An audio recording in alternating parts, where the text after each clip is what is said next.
So when we're solving our one-step equations, we want to do the opposite operation to what we've been given.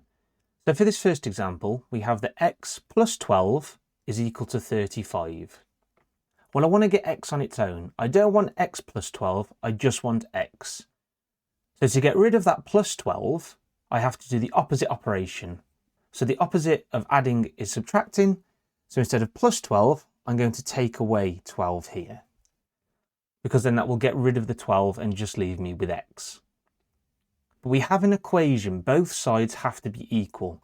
So because I've taken 12 away from the left-hand side, I've got to make sure that I do that to the right-hand side also, to make sure that both sides are equal. So on the left-hand side, we've got x plus 12 minus 12.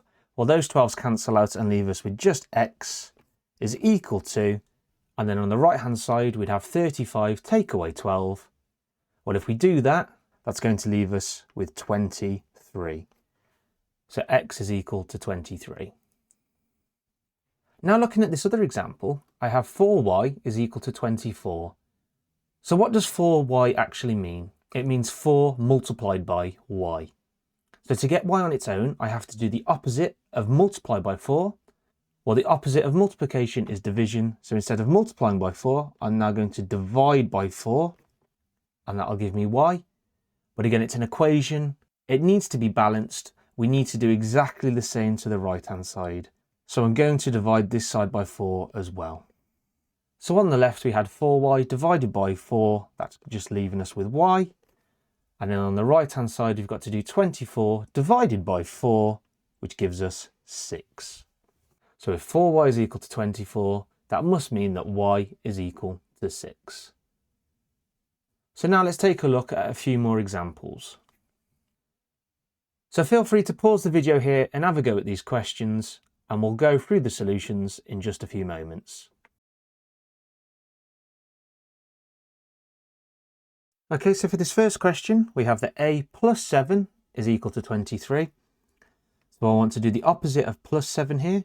So I'm going to take away 7 from the left-hand side, which means I'm also going to take away 7 from the right-hand side. So on the left, we've got a plus 7 take away 7, so the 7s are going to cancel. That's going to leave us with a is equal to, and on the right-hand side, we have 23 take away 7, which leaves us with 16. So our answer for this one would be that a is equal to 16. Now looking at this next question, we have b take away 11 is equal to 47. Well, we've got to do the opposite of take away 11 here, which would be plus 11. So if I add 11 to the left-hand side, I also need to add 11 to the right-hand side.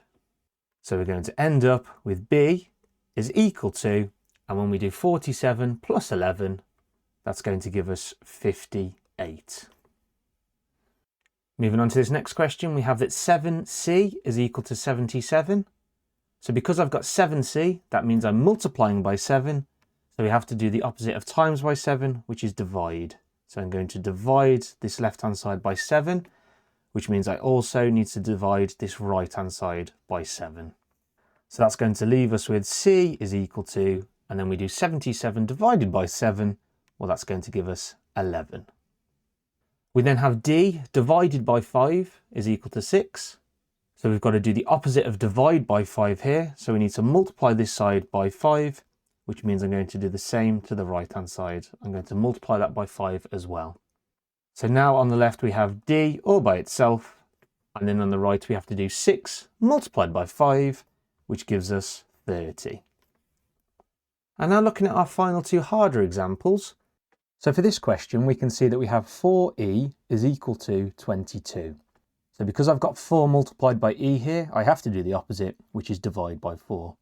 So we're going to divide the left-hand side of this equation by 4, and we're also going to do exactly the same to the right-hand side. So when we do 4e divided by 4, that's going to leave us with e is equal to, and now we've got 22 divided by 4. Well, that's not going to give us a whole number. So I'm just going to write it as an improper fraction to begin with, and then see if I can simplify it.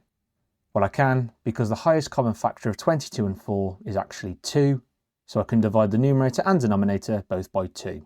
So 22 divided by 2 is going to give us 11, and then on the bottom 4 divided by 2 will give us 2.